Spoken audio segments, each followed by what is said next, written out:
नमस्कार, सीएनबीसी आवाज़ मोतीलाल ओसवाल स्टूडियो में आप सभी का स्वागत है। अब हम तैयारी करेंगे 10 के दमदार ट्रेड्स की। शुरुआत करते हैं टाइम्स के साथ। वक्त से पहले मॉनसून ने बाजार में भरी शानदार रफ्तार। निफ्टी 200 पॉइंट से ज़्यादा उछलकर 25,050 के ऊपर टिका। बैंक निफ्टी भी 400 पॉइंट से ज़्यादा उछला। साथ ही मिड कैप और स्मॉल कैप में भी बहार। रियल्टी, मेटल और ऑटो में सबसे ज़्यादा खरीदारी। 1% से ज़्यादा चढ़े तीनों इंडेक्सेस। रियल्टी में करीब 4% उछाल के साथ वादा का टॉप गेनर बना खुद को, साथ ही लो रहा। वहीं अच्छे मानसून की उम्मीद से हीरो मोटोकॉर्प, बजाज ऑटो और एस्कॉर्ट्स में भी और एवन में शानदार मजबूती। बाजार को कंपनी का कैपेक्स पसंद नहीं आने से बालकृष्ण 10% टूटकर बना एक्सीडेंट ऑफ द डे। चौथी तिमाही में मुनाफा करीब 25% घटा। उधर मजबूत नतीजों से जेके सीमेंट का शेयर 7% दौड़ा। रिजल्ट के बाद जीएनएससी भी 5% दौड़ा। आज के बिग स्टॉक्स और स्पॉटलाइट पड़े सटी। टाटा मोटर्स करीब 3% ऊपर चढ़ के बना निफ्टी का टॉप गेनर। साथ ही नए करार से दिवीज लैब्स करीब 3% चढ़कर बना वायदा का टॉप गेनर्स में शामिल। साथ ही रिजल्ट्स और ब्रोकरेज अपडेट से एनटीपीसी मजबूत। उधर स्पॉटलाइट आईसीसी प्रू में भी आज अच्छी खरीदारी पेश किया गया था। बुलिश नजरिया। ओके, चलिए अब जरा मार्केट का रुख करते हैं। और मार्केट में इस समय मोमेंटम ज़बरदस्त, डबल सेंचुरी निफ्टी की 210 पॉइंट ऊपर।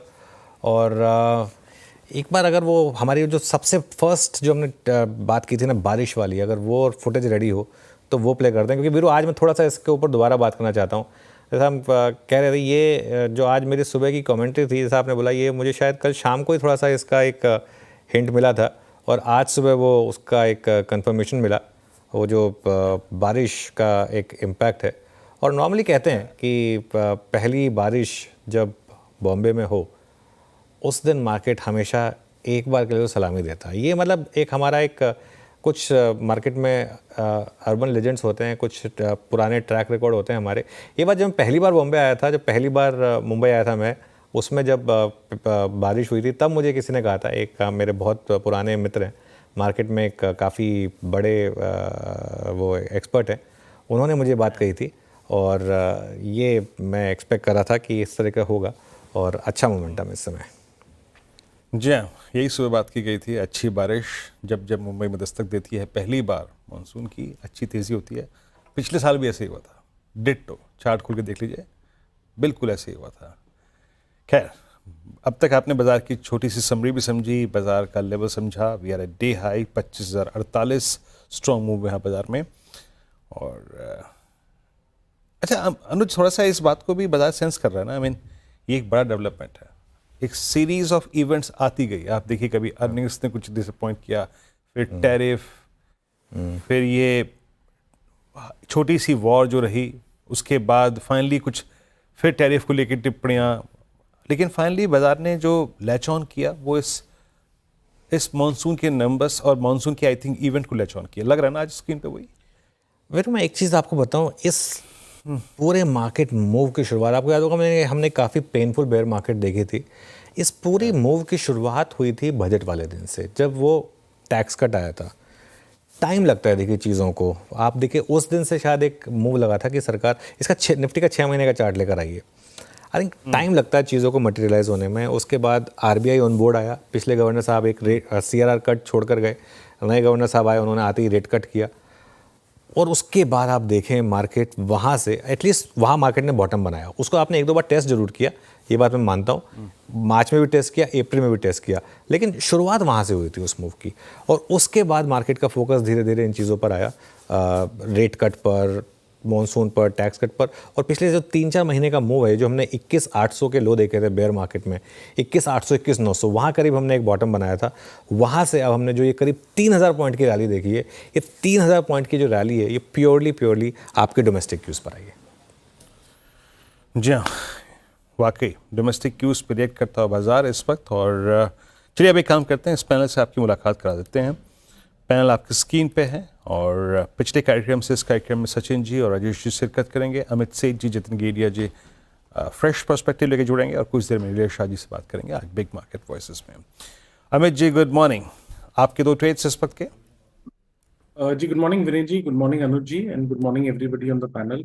वीरेन जी, मेरे दो ट्रेड्स दोनों लॉन्ग साइड में रहेंगे। These are pull back trades. पहला रहेगा रिलायंस इंडस्ट्रीज। रिलायंस इंडस्ट्रीज में जो पुल बैक आया था उसने 20 डमा पे होल्ड किया और एक क्लासिकल पुल बैक 20 डमा से स्टॉक जनरेट कर रहा है। ओवरऑल ट्रेंड यहाँ पे पॉजिटिव है, स्विंग लोज इंटैक्ट है, हायर हाई लो का स्ट्रक्चर है, तो इस ट्रेंड में पार्टिसिपेट करना चाहिए। 1420 का स्टॉप लॉस रहेगा और टारगेट्स हमारे रहेंगे 1480 के। दूसरा स्टॉक सिमिलर स्ट्रक्चर वो रहेगा अडानी पोर्ट्स। अडानी पोर्ट्स में भी कंटिन्यूअस हायर हायर लोज हैं। 3-4 दिनों का पुल बैक आया था विच हॉल्टेड एट 10 डेमा, और आज के सत्र में हम देख रहे हैं कि ये पुल बैक सक्सेसफुली कंप्लीट हुआ और स्टॉक एक बार फिर से अपथ्रस्ट जनरेट कर रहा है। तो 1385 का स्टॉप लॉस रहेगा और टारगेट्स रहेंगे 1460 के। ओके, चलिए तो ये इस समय दो पिक्स रिलायंस और अदानी पोर्ट्स अमित जी की तरफ से ध्यान रखिएगा। अगर आप रिलायंस पे कोई भी ट्रेड ले रहे हैं तो एक इंडिपेंडेंट एडवाइस ज़रूर रखिएगा। बड़ोदरा में प्राइम मिनिस्टर मोदी का रोड शो चल रहा है, उसकी कुछ हाईलाइट आप RHS पे हम चलाते रहेंगे। अभी आगे बढ़ते हैं, ट्रेड्स लेते हैं। सचिन, आपकी दो ट्रेड इस समय की। अनुज जी, यहाँ पर बजाज फिनसर्व में एक काफी हेल्दी कंसोलिडेशन हुआ था। 2000-2050 का एक बैंड इसने एग्जिबिट किया था पिछले हफ्ते में। मुझे लग रहा है वो बैंड से इसने एक अच्छा ब्रेकआउट दिया है। प्लस इसके RSI ने एक 50 के ऊपर की चाल मेंटेन रखी है, तो मुझे लग रहा है यहाँ पर एक काफी अच्छी रैली बन सकती है काउंटर में। लगभग 100-100 पॉइंट की अप मूव यहाँ पर एक्सपेक्टेड होगी, तो बजाज फिनसर्व के फ्यूचर्स में खरीदारी करने की सलाह होगी। स्टॉप लॉस आपको 2032 पे लगाना है। ऑन द हायर साइड लगभग अराउंड 2165 तक की हेडरूम यहाँ पर अवेलेबल है, तो खरीदारी करनी है बजाज फिनसर्व के फ्यूचर्स में। जो सेकंड पॉकेट ऑफ स्ट्रेंथ मुझे नजर आ रही है, जो हमने हमारे क्लाइंट्स को भी रेकमेंड किया है, वो है ओएनजीसी। एंड वहां पर मुझे लग रहा है BPCL का जिस तरीके से स्ट्रक्चर इवॉल्व हो रहा है, यहाँ पर भी जल्द एक अच्छी रैली बन सकती है। एक cup and handle formation exhibit हुआ है पिछले 4 हफ्तों के प्राइस एक्शन में, जिसका नेकलाइन लगभग अराउंड 322 के आसपास प्लेस्ड है। जिस तरीके से डेटा है, मुझे लग रहा है लगभग 335 तक एक रैली बन सकती है अगले कुछ दिनों में। तो यहाँ पर BPCL के फ्यूचर्स में भी खरीदारी करने की सलाह होगी 316 के क्लोजिंग बेसिस के स्टॉप लॉस के साथ। ओके, ये हो गए आपके व्यूज, आप सचिन के दो ट्रेड्स। अब चलते हैं जतिन गेडिया के पास। जतिन जी, गुड मॉर्निंग। आपके दो ट्रेड्स इस वक्त के। Good morning everybody. तो हमारे जो दोनों ट्रेड्स होंगे वो लॉन्ग साइड की तरफ पे होंगे। पहला जो ट्रेड होगा वो HCL टेक में होगा। HCL टेक में हमने देखा है कि एक वीक का कंसोलिडेशन हुआ था, 20 डे के एवरेज पे सपोर्ट लेके फिर से एक नया स्विंग जनरेट कर रहा है, तो HCL टेक लॉन्ग करने की सलाह रहेगी। 1645 का स्टॉप लॉस रखना होगा और ऊपर में 1725 के टारगेट रहेंगे। दूसरा जो रिकमेंडेशन रहेगा वो स्टेट बैंक ऑफ इंडिया में रहेगा। तो स्टेट बैंक ऑफ इंडिया पिछले 3-4 हफ्तों से कंसोलिडेट कर रहा है। हमें लगता है कंसोलिडेशन कंप्लीट हो चुका है और एक फ्रेश ब्रेकआउट दे सकता है ये स्टॉक। तो इन एंटिसिपेशन लॉन्ग करने की सलाह रहेगी state bank of India. Stop loss रखना होगा आपको 775 का और ऊपर में 835 के टारगेट एक्सपेक्टेड। ओके, चलिए तो ये इस समय जतिन जी की दो trades. I think Rajesh ji की दो ट्रेड्स बाकी हैं। राजेश जी, बताइए आपकी दो ट्रेड्स। अनुज जी, देखिए पहला ट्रेड रहेगा सायंट पे। एक आप कह सकते हैं कि लास्ट वीक एक अच्छा ब्रेकआउट मिला, आज कंटिन्यूएशन आ रहा है, तो सायंट का मेरा आज का टारगेट होगा 1480 1500 का। स्टॉप लॉस मेंटेन करना है करीबन 1350 का सायंट। तो 1 सेकंड, मुझे जस्ट लेवल्स कंफर्म करिए। सेकंड बाय कॉल रहेगा JSW एनर्जी में। इट्स अ कॉन्ट्रा कॉल, 497 का स्टॉप लॉस होगा। और अनुज जी, इंट्राडे स्विंग का टारगेट होगा पहला 525 का, दूसरा 540 का। चलिए, ये इस समय ट्रेड्स पूरी हुई। अब एक काम करते हैं, आगे बढ़ते हैं और मार्केट के मेगा ट्रेंड पर बात करने के लिए कोटक महिंद्रा AMC के मैनेजिंग डायरेक्टर नीलेश शाह हमारे साथ जुड़े हैं।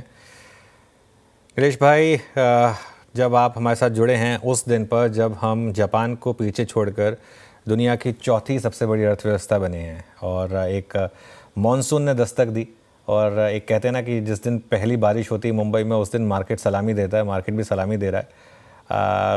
और आप आए हमारे साथ शो में, मार्केट 200 पॉइंट ऊपर। कैसे देख रहे हैं निफ्टी को, मार्केट को इस समय 25,000 पर निफ्टी वापस? नीलेश भाई। अनुज भाई, आप जब जैसे पहले बता रहे थे कि इलेक्शन के बाद से डोमेस्टिक इन्वेस्टर्स ने मार्केट की रुख संभाली है। इनफैक्ट अगस्त 23 से मई 25 के महीनों में डोमेस्टिक इन्वेस्टर्स ने शतक मार दिया है, $100 बिलियन का क्यूमुलेटिव इन्वेस्टमेंट किया है। एंड अनुज भाई, एक जमाना था जब मार्केट गिरती थी, हम निवेशक के पास दौड़ते थे और कहते थे डरने की बात नहीं है, इन्वेस्टमेंट बरकरार रखिए, SIP चालू रखिए। और आज माहौल पूरा बदल गया है, मार्केट गिरती है तो वो हमारे पास आते हैं और कहते हैं नीलेश भाई डरना मत, हम लोग SIP चालू रखेंगे, हमें भारत की ग्रोथ स्टोरी पे पूरा विश्वास है, आप डर मत जाना। तो डोमेस्टिक इन्वेस्टर्स ने जो पार्टिसिपेशन किया है, जो एक आर्थिक आजादी के लिए लड़त लड़ी है कि हमारी इक्विटी की ownership foreign institutional investors, foreign promoters के पास जाए, उसकी जगह पे डोमेस्टिक इन्वेस्टर्स के पास रहे, यही चीज इस मार्केट को यहाँ पे पहुंचाया है। ये बात कही आपने, बिल्कुल डोमेस्टिक इन्वेस्टर्स ने बिल्कुल भी पैनिक नहीं किया मार्केट में। काफ़ी समय से बात हो रही थी कि वो और पैसा डालेंगे या नहीं, तो पैसा आ रहा है मार्केट में। सेठ नाथालाल आपको आजकल क्या कहते हैं नीलेश भाई, क्या करना है मार्केट में? सो अनडाउटेडली अनुज भाई, मार्केट में बहुत सारे गुड न्यूज है, बट आज के वैल्यूएशन में वो काफी हद तक डिस्काउंट कर चुके हैं। डिफेंस स्टॉक में जो वैल्यूएशन है वह सारे दुनिया में अव्वल दर्जे का है। ऑब्वियसली इस वैल्यूएशन के पीछे फंडामेंटल्स भी है, लेकिन ऑब्वियसली इस समय जब आप निवेश कर रहे हैं तो वैल्यूएशन पे थोड़ा ध्यान दीजिए। अच्छे न्यूज जो आ रहे हैं वह मार्केट में काफी हद तक डिस्काउंट हो चुके हैं। फॉर एग्जांपल, अगर मिड कैप अर्निंग्स देखें तो 70-72 कंपनी के अर्निंग्स में एक प्राइवेट बैंक जिसने लॉस डिक्लेयर किया उसे निकाल दे तो 25% ग्रोथ है 71 कंपनी में, जबकि उम्मीद सिर्फ 10% ग्रोथ की थी। तो ये जो अर्निंग्स ग्रोथ आया है मार्च 25 क्वार्टर का, वो उम्मीद से कहीं ज्यादा है मिड कैप क्षेत्र में, बट ओवरऑल कॉर्पोरेट अर्निंग्स उम्मीद के आसपास ही है। तो वैल्यूएशन का ध्यान रखिए, बहुत सारी न्यूज हमारे लिए पॉजिटिव है, बट इस वैल्यूएशन में काफी हद तक डिस्काउंट हो चुका है। अच्छा नीलेश भाई, जैसे कि गुड मॉर्निंग, वीरेंद्र बोल रहा हूँ, आप कह रहे थे कि वैल्यूएशन का कंफर्ट होना बहुत ज़रूरी है। ऑटो जो अब पिछले मेरे ख्याल से 1 महीने से थोड़ा सा स्टेबल हुआ है, अब हमारे पास एक अर्ली मानसून और अच्छा मानसून भी है, यहाँ पे आपके पास वैल्यूएशन कंफर्ट है, उस पर पहली प्रतिक्रिया आपकी। और अगर मैं ऑटो को भी बाइसेक्ट करूँ थोड़ा सा, two wheeler space, commercial vehicle segment, passenger vehicle segment, then you have tyre space, आपका स्ट्रॉन्ग कन्विक्शन कहाँ पर है इस वक्त? सो वीरेंद्र भाई, ऑटो में वैल्यूएशन कंफर्ट टू व्हीलर की तरफ है, और वहां पे लग भी रहा है कि धीरे धीरे धीरे वॉल्यूम ग्रोथ बढ़ेगा। टू व्हीलर ज्यादातर रूरल इकोनॉमी ड्रिवन मार्केट है। बारिश अच्छी हुई है पिछले खरीफ सीजन में और रबी सीजन में। सरकार ने भी काफी पैसा रूरल इकोनॉमी में क्रेडिट और सब्सिडी दोनों के जरिए डाला है। इस साल बारिश अर्ली स्टार्ट हुई है, उम्मीद है कि इस बार का खरीफ सीजन भी अच्छा ही रहेगा। ये सारी चीजें मिला के रूरल इकोनॉमी को अर्बन इकोनॉमी से तेज गति पे ग्रोथ करने के लिए सपोर्ट कर रही है। इसका एक बेनिफिट टू व्हीलर में आ सकता है। पिछले साल हमने ट्रैक्टर में वॉल्यूम ग्रोथ देखा जो उम्मीद से काफी आगे था। इस वक्त हमारी उम्मीद है कि टू व्हीलर में ग्रोथ दिखेगा। फोर व्हीलर या कमर्शियल व्हीकल में देखें तो फोर व्हीलर में शायद 8th पे कमीशन के वक्त जो 2026 अंत 2027 की शुरुआत में हो सकता है, वहां पे सरकारी कर्मचारियों की जेब में पैसा आएगा तो वो अपनी गाड़ियां अपग्रेड करने की सोचेंगे। 6th पे कमीशन के टाइम पे हमने फोर व्हीलर्स की डिमांड बढ़ते हुई देखी थी। आज शायद उन सब गाड़ियों को अपग्रेड करने का समय आ गया है। हो सकता है कि कुछ पैसा एक्सपेक्टेशन के आने पे, पैसा आने की उम्मीद पे लोग खर्चा करना लगे, लोन लेके खर्चा करना लगे। तो फोर व्हीलर्स में मुझे लगता है 2026 अंत 2027 की शुरुआत को लेके धीरे धीरे एक्यूमुलेट करना चाहिए। कमर्शियल व्हीकल पे हमारा व्यू ये है कि इस वक्त प्रोबेबली इस मार्केट में वॉल्यूम ग्रोथ आने की उम्मीद थोड़ी कम है, कॉम्पिटिटिव प्रेशर अभी भी है, तो शायद टू व्हीलर फोर व्हीलर ये क्षेत्र है जहां पे आप ध्यान रख सकते हैं। ओके, आपका कंफर्ट जो है वो टू व्हीलर स्पेस में है। अच्छा नीलेश जी, 2022, 23, 24 में ईएमएस सेगमेंट में गजब पैसा बनाया लोगों ने, इन्वेस्टर्स ने, अभी भी बना रहे हैं। डिक्सन क्या स्टोरी रही थी? ट्रम्प भले ही एप्पल को धमकाएं या फिर सैमसंग को धमकाएं, वो कहते हैं जनाब 3 लाख का बनाने से अच्छा, बेचने से अच्छा है कि मैं भारत बनाऊं और आपको 25% का टैरिफ दूं। आपका ईएमएस सेगमेंट पे अभी भी क्या व्यू है इस वक्त, और जो टसल चल रहा है इस वक्त टैरिफ वॉर के बीच में, आप कैसे रीड कर रहे हैं स्पेस को आप? तो वीरू भाई, ईएमएस सेगमेंट में वॉल्यूम ग्रोथ आना जरूरी है। मार्जिन वहां पे बहुत कशमकश होते हैं, तो 5-6% मार्जिन के लिए आपको धंधा करना है तो वॉल्यूम ग्रोथ आना बहुत जरूरी है। इस वक्त चाइना +1 की वजह से धीरे धीरे करके दुनिया के सारे कंपनीज अपने मैन्युफैक्चरिंग बेस को डाइवर्सिफाई कर रहे हैं। ट्रम्प साहब की अनाउंसमेंट से वहां पे एक स्पीड ब्रेकर जरूर आ सकता है, एक साइकोलॉजिकल करेक्शन भी आ सकता है। बट जैसा आपने बताया कि जो कॉस्ट डायनामिक्स है वो इतने अलग है कि एप्पल शायद ही अपना पूरा मैन्युफैक्चरिंग सिस्टम यहाँ से अमेरिका लेके जाए। हो सकता है असेंबली वहां पे करे, बट कंपोनेंट तो शायद यहीं पे बनते रहेंगे। एनीवे, ट्रम्प साहब 4 साल के लिए है, 6 महीने तो निकल गए, 3.5 साल में अब कितनी मैन्युफैक्चरिंग सिस्टम शिफ्ट कर पाएंगे वह भी देखना पड़ेगा। ओवरऑल ईएमएस सेक्टर में हमें अभी भी लगता है कि वॉल्यूम ग्रोथ आता रहेगा, और जो कंपनीज अपनी कॉस्ट को एकदम कंट्रोल में रखेगी और टाइट मार्जिन पे बिजनेस करने की प्रैक्टिस चालू रखेगी, उसमें निवेशक despite current valuation long term में पैसा बना पाएंगे। सारा पैसा ईएमएस में मत लगा देना, कुछ स्पेस रखना ताकि जब इसमें करेक्शन आए, वैल्यूएशन अच्छे लगे, तब आप और ज्यादा निवेश कर सके। करेक्शन की राह देखते निवेश करना भी मत छोड़ देना, बट करेक्शन आए तो ज्यादा ले सके उतनी गुंजाइश जरूर रखना। नीलेश भाई, एक स्पेस जहाँ काफ़ी बुलिशनेस थी, काफ़ी तंग किया स्पेस ने, लेकिन पिछले 3 महीनों में ज़बरदस्त ब्रेकआउट है, वो है लार्ज प्राइवेट बैंक्स। एक के बाद एक सब में शानदार मूव्स। यहाँ पर अब आपको क्या रिस्क रिवॉर्ड अच्छा लगता है अभी भी? अनुज भाई, मतलब जैसे आपने सही बताया, लार्ज प्राइवेट बैंक्स ने परीक्षा भी काफी ली, बट वैल्यूएशन कंफर्ट आपके फेवर में था, आप उसे एक्यूमुलेट करते रहे, निवेश करके बैठे रहे, इवेंचुअली 2 साल का रिटर्न 3-4 महीने में मिल गया।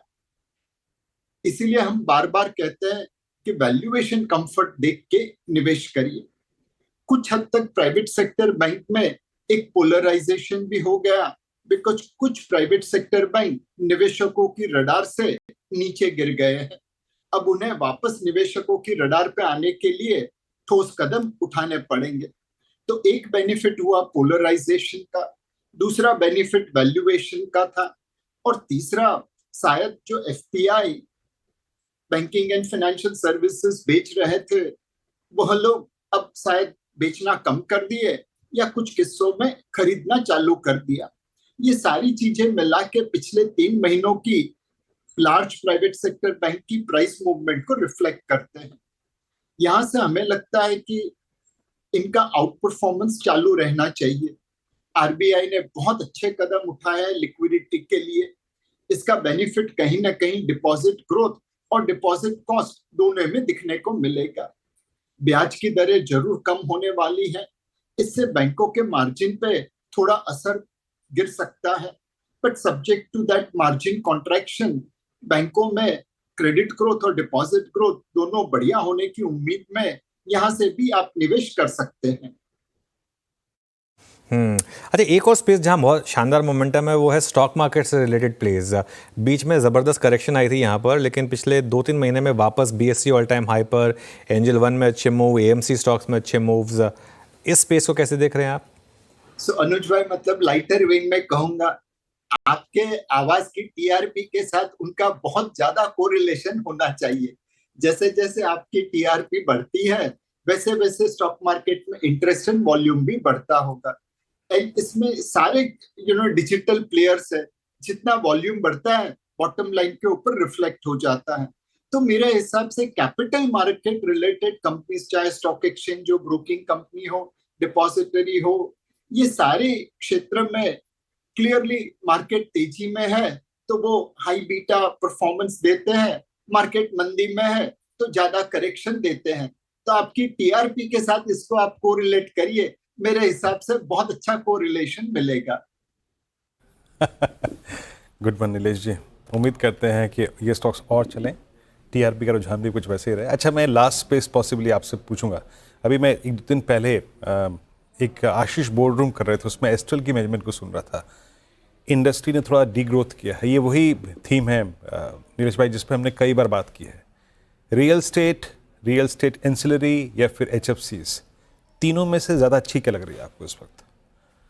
सो रियल एस्टेट में बीरू भाई वैल्यूएशन थोड़े महंगे थे और दाम बहुत ज्यादा बढ़ गए थे। उस वजह से एक सॉफ्टनेस इन सेल्स आने लगी है। सेकंड, रियल एस्टेट की जो बहुत ज्यादा डिमांड है दिल्ली, बेंगलोर, पुणे, चेन्नई, हैदराबाद में, वह आईटी और आईटी इनेबल्ड सेक्टर से आती है। वहां पे आपने रिक्रूटमेंट का हाल पिछले एक साल में देखा है। तो ये सारी चीजें मिला के real estate volumes, real estate sales के ऊपर एक इम्पैक्ट कर रही है। और इसलिए हमें लगता है कि इस वक्त रियल एस्टेट सेक्टर में बहुत ही सावधानी बरतने की जरूर है। कुछ कंपनीज ऐसी है जहां पे ये सबड्यूट सेल्स का बहुत ज्यादा इम्पैक्ट गिर सकता है, बिकॉज उनके मार्जिन बहुत ही कम थे। हाउसिंग रिलेटेड जो सेक्टर है उसमें पेंट्स में कॉम्पिटिटिव इंटेंसिटी बहुत ज्यादा है, तो इस वक्त वहां पे देखने का मतलब नहीं है।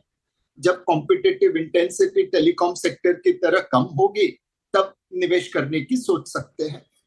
बाकी रहा बिल्डिंग मटेरियल्स, वहां पे भी इस वक्त बारिश का माहौल है पूरे देश में, तो बिल्डिंग मटेरियल की खपत थोड़ी कमी होगी। मेरे हिसाब से पूरे क्षेत्र में real estate, building material and real estate related sectors, इसमें इस वक्त थोड़ी सावधानी बरतने की जरूर है।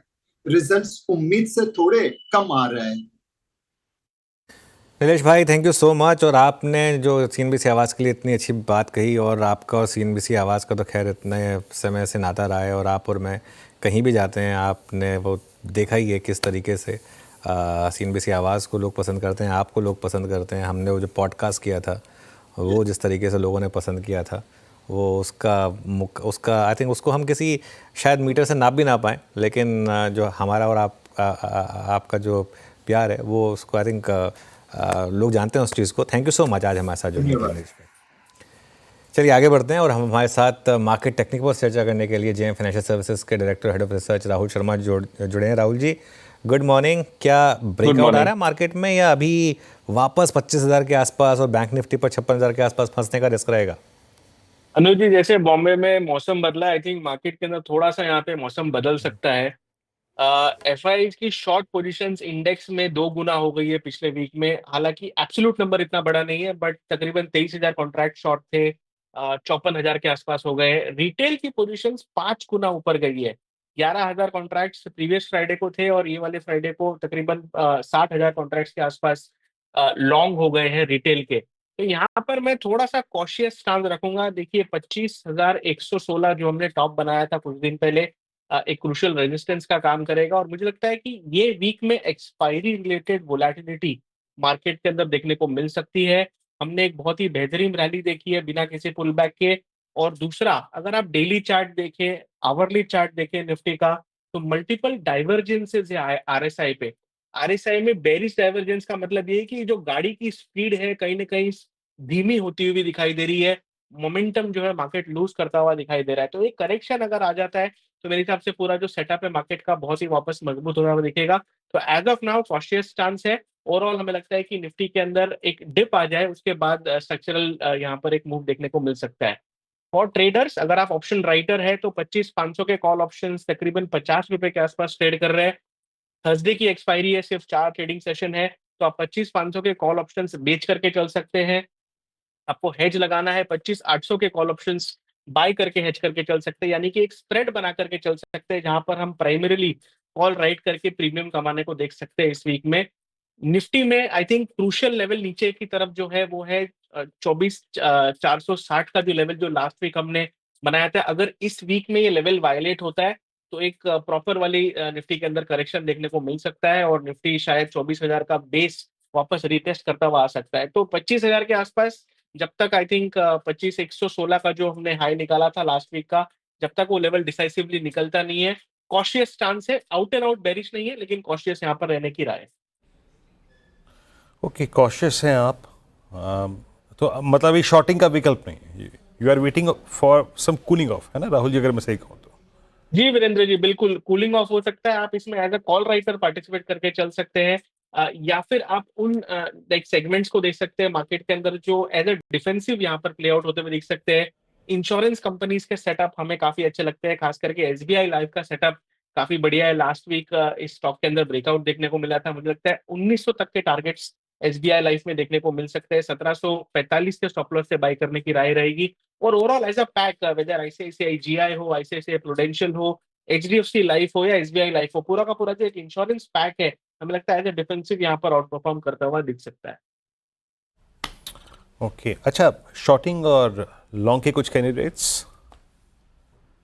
या देखिए, जहां तक लाइक बेरिश सेटअप की बात आती है, आई थिंक लॉन्ग में सबसे पहले मैं लॉन्ग में जाना चाहूंगा, बिकॉज एक बड़ा ब्रेकआउट हमने स्पॉट किया है हुडको में। हुडको का अगर हम सेटअप देखें तो मल्टीपल लाइक रेजिस्टेंस लेवल से 240 243 के आसपास आज के दिन में काफी स्ट्रॉन्ग वॉल्यूम हुडको में देखने को मिल रहा है।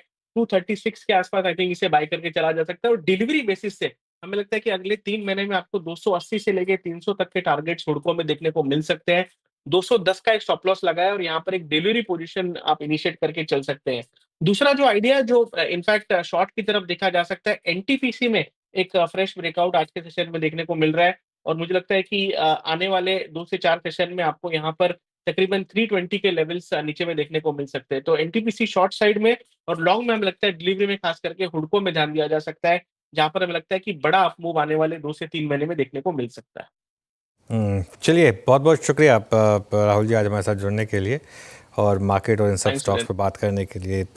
थोड़ा सा मार्केट हायर लेवल से करेक्ट हुआ, वो जो 25,050 का रेजिस्टेंस है वहाँ पर निफ्टी में कंजेशन मिला। बैंक निफ्टी का भी आप इंटरडे चार्ट देखिए, निफ्टी में 25,080 से हम करीब करीब 100 पॉइंट फिसल चुके हैं और बैंक निफ्टी में 55,880 के पास जाकर हम करीब करीब 300 पॉइंट फिसले हैं।